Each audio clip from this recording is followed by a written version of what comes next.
తెలంగాణ ముఖ్యమంత్రి భద్రతా విధుల్లోని ఒక అధికారి సర్వీస్ తుపాకీ మిస్ఫైర్ ఘటన కలకలం రేపుతోంది.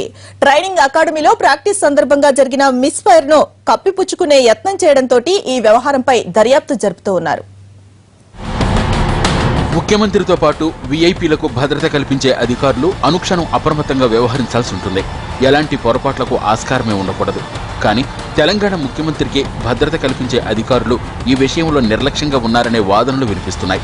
సీఎం కేసీఆర్ కి చీఫ్ సెక్యూరిటీ ఆఫీసర్గా టీఎం సింగ్, సెక్యూరిటీ ఆఫీసర్గా వాసుదేవరెడ్డి బాధ్యతల్లో ఉన్నారు. ఈ నెల 25న వీళ్ళిద్దరూ మొయినాబాద్లోని ఇంటిగ్రేటెడ్ ఇంటెలిజెన్స్ ట్రైనింగ్ అకాడమీకి వెళ్లారు. అక్కడ ఫైరింగ్ ప్రాక్టీస్ చేసేందుకు వాసుదేవరెడ్డి సిద్ధమవుతుండగా అతని తుపాకీ మిస్ఫైర్ అయింది. ట్రైనింగ్ అకాడమీలో తుపాకీ మిస్ఫైర్ ఘటనలో ఇద్దరు తీవ్రంగా గాయపడ్డారని మీడియాలో కథనాలు వచ్చాయి. అలాగే చీఫ్ సెక్యూరిటీ ఆఫీసర్ చనిపోయారని ఇంకొన్ని పత్రికల్లో వచ్చింది. దీంతో ఉన్నతాధికారులు అప్రమత్తమయ్యారు. తుపాకీ మిస్ఫైర్ అయిన విషయాన్ని కప్పిపుచ్చే ప్రయత్నం చేయడాన్ని సీరియస్ గా తీసుకున్నారు. వెంటనే వాసుదేవరెడ్డిని సీఎం సెక్యూరిటీ బాధ్యతల నుంచి తప్పించారు. Chief security officer TM Singh పై విచారణ కొనసాగుతోంది.